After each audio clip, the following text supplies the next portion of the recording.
Olá, boa tarde, bem-vindo a mais um Mercado e Companhia. Veja os destaques de hoje. Comissão mista no Congresso vota hoje o projeto de lei que libera crédito suplementar para Plano Safra.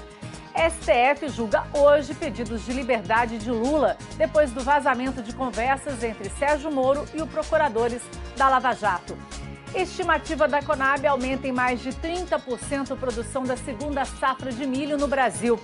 Para a soja, a queda é de 3,7%. Você vai ver ainda as projeções da USDA para da safra mundial de grãos, E para entender a demanda dos produtores rurais, o projeto Família Nação Agro passa a visitar 2 cidades por semana. Na previsão do tempo, frente fria chega ao Rio Grande do Sul, mas não prejudica a colheita de grãos no centro-sul do país. Tem ainda as cotações, a sua participação e muito mais. Mercado e Companhia já está no ar. A Comissão Mista do Congresso Nacional deve votar hoje o projeto de lei que libera crédito suplementar para o Plano Safra 2019-2020. O repórter Rafael Wallendorf tem mais informações. A Comissão Mista de Orçamento deve votar hoje o projeto de lei que abre crédito suplementar para o governo federal e garante os recursos do Plano Safra. A reunião foi suspensa na semana passada e retomada na manhã de hoje. Depois da comissão, a proposta ainda precisa ser aprovada pelo plenário do Congresso Nacional, que tem sessão convocada para as 2h da tarde. Segundo o relator, o deputado Wildo Rocha, existe um acordo entre os líderes para a votação. Ele deve remanejar alguns recursos para as áreas de defesa civil e habitação, como o programa Minha Casa Minha Vida, que são pedidos da oposição. O relatório também aumenta em R$80 milhões o valor destinado ao PRONAF. Nessa segunda-feira, a ministra da Agricultura, Tereza Cristina, afirmou que o Plano Safra está pronto e que ela espera só a aprovação desses recursos para poder anunciar as linhas de crédito e os juros da próxima temporada, o que deve acontecer até a semana que vem. De Brasília, Rafael Wallendorf para o Mercado e Companhia.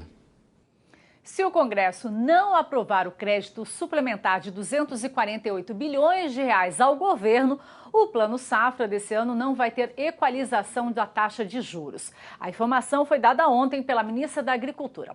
Acompanhe.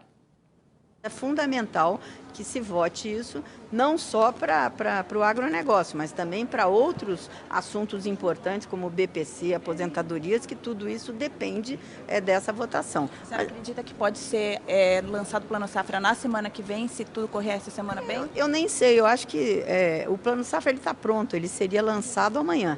Né? Ele está pronto para ser lançado. Então, assim que a gente tiver a sinalização de que o Congresso votou, é uma questão só da agenda para poder fazer o lançamento, mas ele já começa a acontecer. Agora, ministra, se o Congresso não aprovar, se não passar, o que acontece com o Plano Safra? Aí ele não pode ser, a equalização não pode acontecer. Então, o Plano Safra vai acontecer com juros de mercado, mas não com juros equalizados, que a grande maioria dos programas do Banco do Brasil e dos outros bancos, né, que o agricultor toma com esses juros um pouco diferenciados, eles precisam da votação da CMO. Para saber a expectativa dos parlamentares em relação à votação, nós vamos até Brasília, onde acontece a reunião entre a Frente Parlamentar da Agropecuária. O deputado José Mário Schreiner, do DEM de Goiás, fala com a gente. Boa tarde, deputado. Como é que a bancada está se articulando? Bem-vindo aqui ao Mercado e Companhia. Boa tarde, quero cumprimentar todos os telespectadores do Mercado e Companhia, do Canal Rural, e dizer que nós estamos aqui na FPA discutindo quase que a manhã toda, desde as 10 horas da manhã, e o tema principal foi exatamente o PLN 4, que trata da votação dessa suplementação orçamentária do governo federal, que contempla um total de 248 bilhões e algo em torno de 10 bilhões é destinado ao Plano Safra. Ou seja, para equalizar juros do PRONAF, do PRONAMP para os médios produtores e também para a agricultura empresarial. Além, é claro, de que também será equalizados os juros dos investimentos, do programa ABC, do Programa de Construção de Armazéns, o PCA, Inovagro, Moderfrota e também recursos para o seguro rural. Então, a Frente Parlamentar Agropecuária ela está 100% fechada.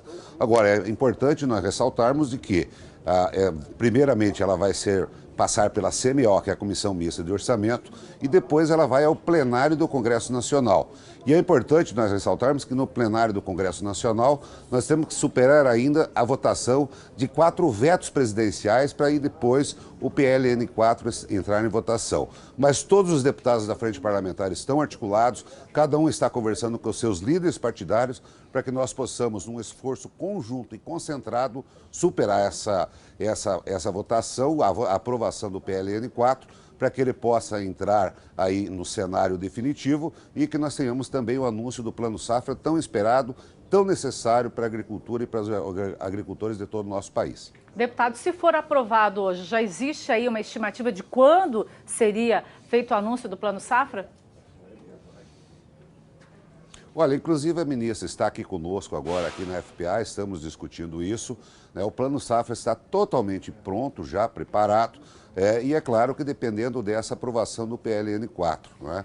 E com certeza, assim que ele for aprovado, já será anunciado aí, dependendo da agenda presidencial, é claro, né? Mas com certeza será anunciado nessa ou na próxima semana, dependendo dessa aprovação do PLN 4. O senhor acredita que deve ser o valor que o setor está pedindo mesmo?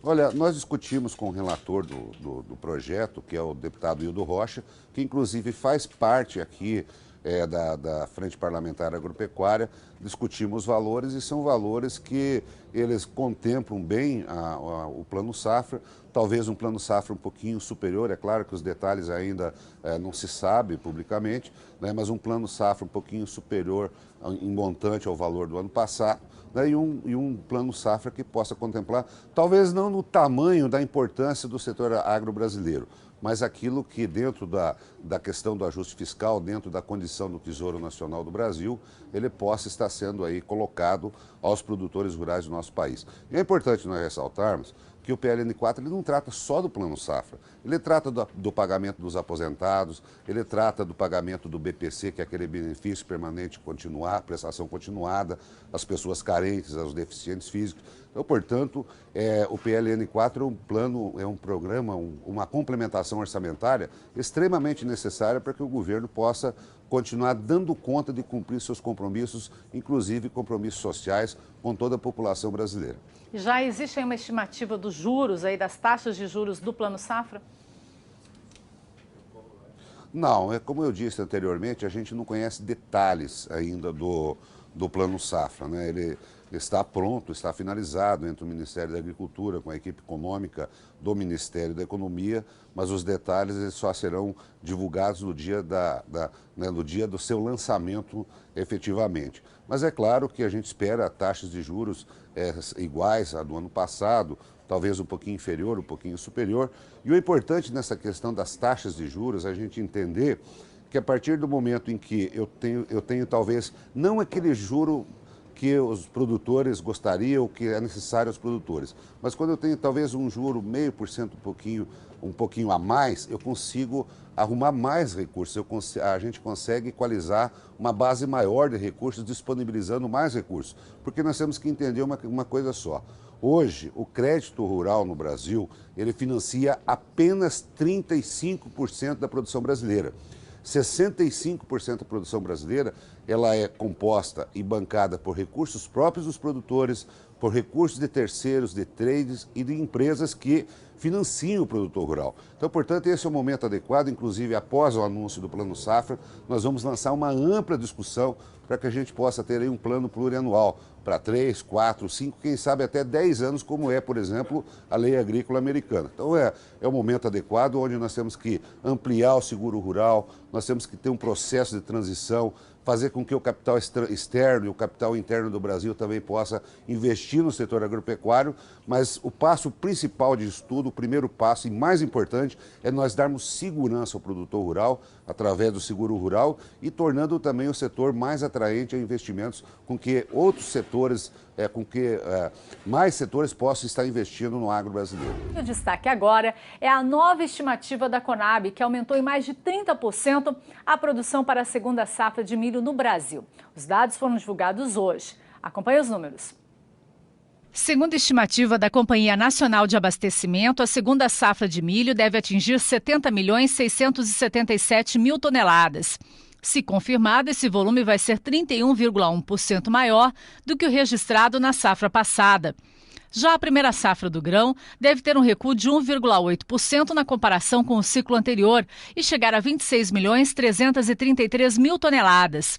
Para a produção brasileira, a projeção é de 97.010.000 toneladas na safra 18 e 19, aumento de 20,2% ante a safra 17 e 18. Já a produção de soja deve chegar a 114.843.000 toneladas, 530.000 toneladas a mais em relação ao boletim divulgado em maio.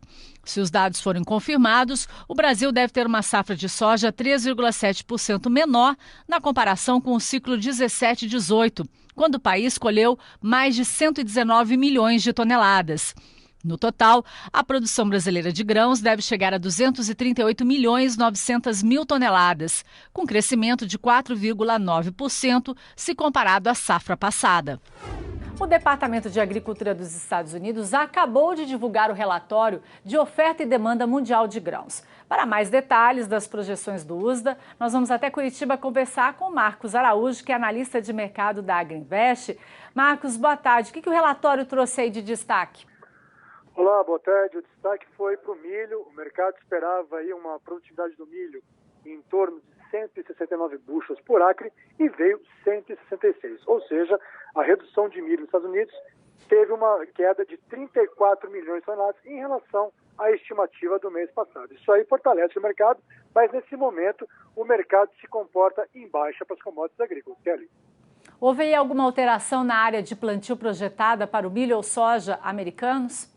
Exatamente. A área do milho aí saiu, teve só confirmando aqui, a redução da área do milho foi de 1,3 milhão de hectares a menos. E principalmente o destaque aí foi uma forte redução na produtividade do milho. Então, isso daí dá uma sustentação para o milho no mercado internacional de médio para longo prazo. Como o mercado deve reagir hoje e após esses dados do USDA? Bom, nós devemos ter um comportamento distinto aqui no Brasil em função dessa maior entrada da colheita do milho safrinho, com esse excedente de ofertas, podemos ter uma pressão negativa do preço do cereal aqui no mercado doméstico brasileiro. Mas, falando de uma visão de médio para longo prazo, em função dessa forte redução da produção americana, nós podemos sim ter preços sustentados do cereal daqui para frente, no mercado internacional. E quais são os destaques aí para a soja? A soja veio um relatório morno, com a produtividade da soja acima do que o mercado esperava, e também houve uma manutenção tanto da área de plantio quanto da produção. Ou seja, o USDA está prevendo que a área de soja não possa ser reduzida. Há uma possibilidade até mesmo que áreas de milho possa vir ser plantada com áreas de soja, fazendo com que futuramente, nos próximos relatórios, nós possamos ter aí um aumento da área e talvez a produção de soja nos Estados Unidos. E como é que estão os estoques aí dos Estados Unidos? Eles continuam altos?